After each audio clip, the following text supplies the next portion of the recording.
What's up, homies? My name is Matt Lurker, and today I'm going to tell you about the most regretted degrees that college students get and how you can avoid getting one of them.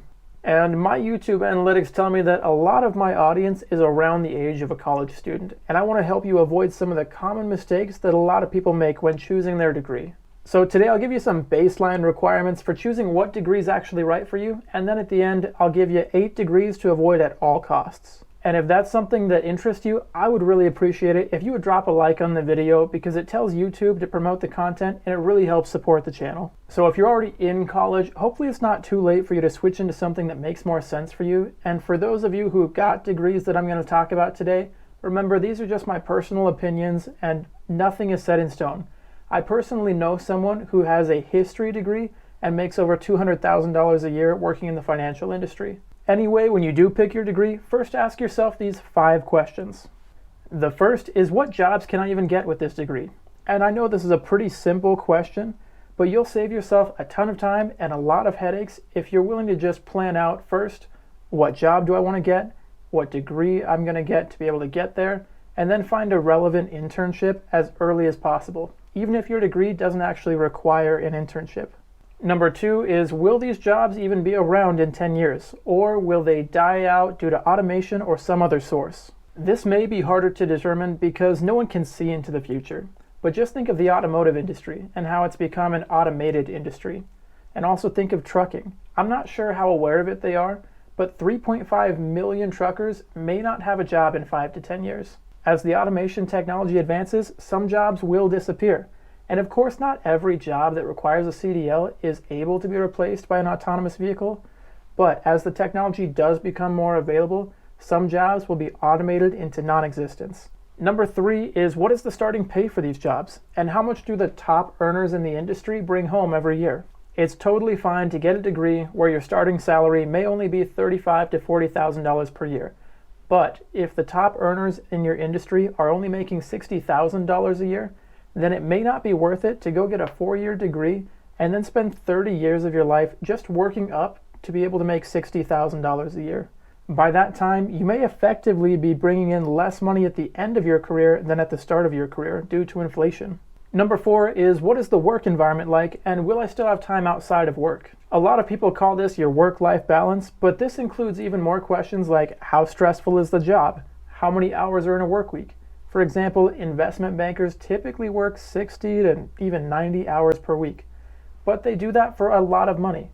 Their job is very stressful, they work long hours, but they get paid a lot for it. Is that something that you want? Number 5 is, how limiting is this degree if I end up not liking working in this industry? You need to accept the reality that you may not actually like the job that you went to college for 4 years just to get this degree to do. If you change your job as often as you change your preferences in music, then you're probably going to be very unhappy if your degree is so limited that the skills that you now have don't apply to anything else. More than ever, those who are entering the workforce are looking for a job that's going to make them happy and fulfilled at the end of the day.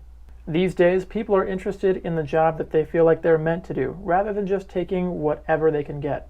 And I feel like in the internet age, if you're willing to put in some time and do some research, you can figure out a job that you're going to be happy with and fulfilled with for a long time throughout your career. So now that you know some things to look for, here's a few degrees that, in my opinion, 99% of you should stay away from at all costs.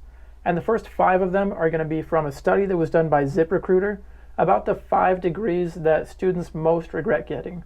And the last 3 are going to be just my own personal opinions. Number 1 is English and foreign languages. There's no reason at all to get an English degree unless you just want to be a grammar Nazi on the internet. And it's nice to know a foreign language, but unless you also have other skills, your knowledge of a language won't do much for you. Number 2, biological and physical sciences. It's very specific, but without at least a master's degree, you can't get a decent job in the field. Number 3 is education. In most states, anyone with any degree can get certified to be a teacher, so why limit yourself with a degree in education? You start off with low pay, and if you want to make more money, you'll have to go and get a master's degree. Number 4 is social sciences and law. The social sciences are too general, and there's not many job opportunities in the field for those with a social science degree or those with a law degree. Number 5 is communications. It's too general, and majoring in communications is like telling everyone that you want to be a social media manager without explicitly saying you want to be a social media manager. Number 6 is nursing. The pay isn't great, the hours are long, and you're mistreated by doctors, staff, and patients. I hope you like doing more work for less money. Number 7 is public health. It's too general, and you can't get a decent job without getting a master's degree or higher. Number 8 is psychology. Again, it's too general, there's not a lot of job opportunities, and you can't get a decent paying job without a higher degree like a master's or a doctorate. So guys, if I've fully pissed you off today because I mentioned that your degree sucks, make a case for your degree in the comments and tell me why I'm wrong. If you like what you majored in, then go ahead and mention that in the comments, and maybe you can sway some young soul into following your path. So that's it for today. Subscribe if you haven't already, and I'll see you back here every Tuesday and Thursday. I love you guys, and I'll catch you next time.